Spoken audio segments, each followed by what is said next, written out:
and in the last series, you took the second fewest three free throws in any series you've played.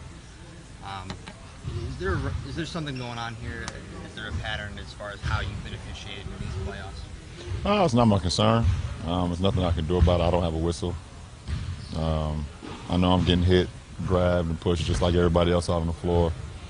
Um, but I mean, at the end of the day, I can't worry about that or stop me from, being in the paint.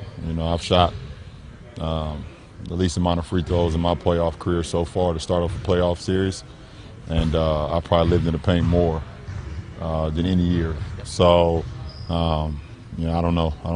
But all that I can do is control what I can control. That's my mindset, is continue to attack and put pressure on the defense.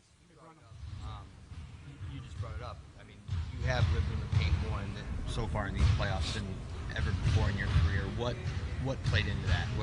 Why are you going there? I don't know. I'm just it's just we got a lot of guys that that do so many great things on the perimeter that I don't want to be one of those guys as well. I can do things out there to help my guys get opportunities, but we have to have paint attacks as well. We have to have a well balanced, and I'm part of the paint attack, Kyrie, as well as Kevin, trying to just even up our balance as far as scoring and what we do. You are programmed to play through it when you're not getting calls like that, but is that a tough mental challenge when you're not getting that whistle and you got to go to the hole? Well, it's not that I know I got to go there, but it's just it's my mindset, it's how I'm playing. Obviously late in the game, last game, you guys seen me get smacked in the face on one of my drives with a no call, but I had to get up and get back on defense, and I was able to get a contest on Schroeder, who had been shooting the ball exceptionally well, to that point, and was able to affect his shot. So, like I said, I can't really, let it get the best of me. I just got to continue to go in there, and hopefully, I get a couple in the games coming soon. When you see Dwayne had the performance he had in Game 6 down the stretch in the first round, and then Game 1, being able to pull that overtime win out, does that affect you at all in terms of motivation going into the next game that you would play? Of course. Anytime, one of my best friends is able to go out there and perform the way he performs, it's definitely motivating. I was looking forward to Game 1 after watching him in Game 6, the way he was able to close that game out, and obviously he just, they all gritted it last night. Not only Miami but Toronto. It was a slugfest watching that game, and they was able to pull out as well. So, but anytime I'm able to watch my guys do work, it's definitely motivating for sure. With the steals, how much of it is being able to lock in with one team and knowing what their sets are?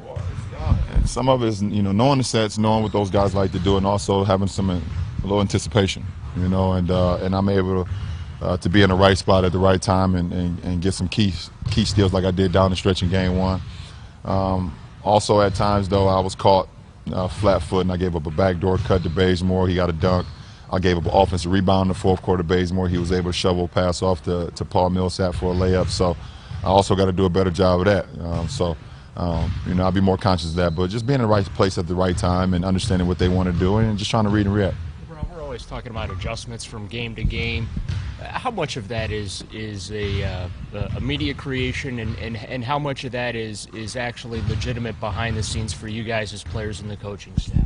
I think it's always half and half as far as media creation and what's actually going on behind the scenes. And that's what makes our game that great. You guys are able to make it bigger than what it really is, but at the same time, there's some truth to it. So, for us, I think the game in between the game and understanding what you did in Game 1, you can't really do in Game 2. Now, that doesn't mean you change your whole philosophy. We know that. But as far as, the way how we played in Game 1, we have to be much better going into tonight. LeBron, Kyle Korver doesn't shoot a lot, he doesn't score a lot, but you guys focus on him a lot. What's the challenge of guarding him? It's focus 48 minutes. A guy like that can break open a game in 90 seconds. He can hit you with 3-4 straight threes in 90 seconds, and it can open up a game. And we understand how important he is to their team, but how important he is to the series in general. I mean, he's one of the best shooters that we have in our game today, and we have to pay close attention to him when he's out on the floor. Your opinion of the last 2-minute report with with us recently. What do you think of just instant replay in general in this sport? Do you think it's enhanced? I guess it's come across during your career, so at one point you didn't have it. Instant replay. I think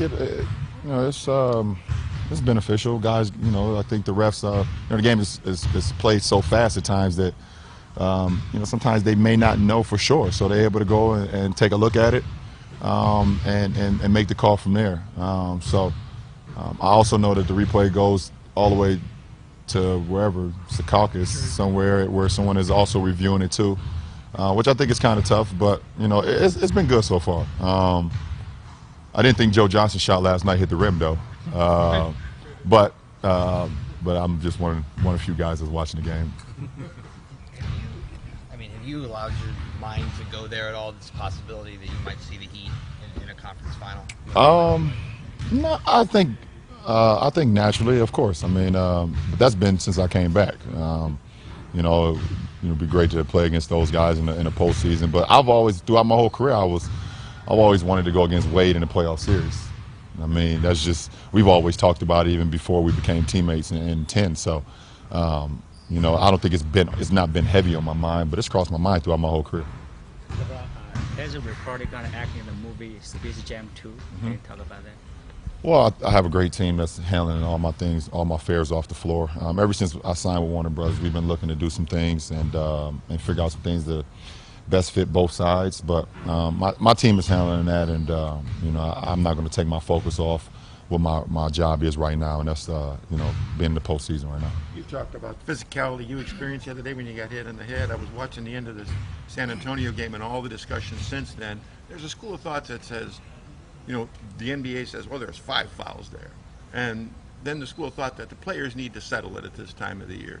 How difficult is it to draw that line, and where would you draw it if you were the king of the world? Well, I think at this time, the game is definitely played more physical. But, you always have to you play the game on how the officials are calling it, and you have some officials, some games that allow you to play more physical than others, and that's okay. That's why you have different, we have so many different refs that do so many great things, but they're all different, and they do a great job of coming together as a team. So you have to realize how they're calling the game and be able to adjust from that. Do you prefer it when they let you use the body? And you do. Well, I'm a body guy. I'll always use my body on the floor. So, my game doesn't change too much in the sense of that, from whatever, staff that we have out that night. But you have to see how they, obviously, the great retired Joey Crawford will call the game a lot different than some of our other refs that we have in our league. So you have to adjust to that. You have to adjust.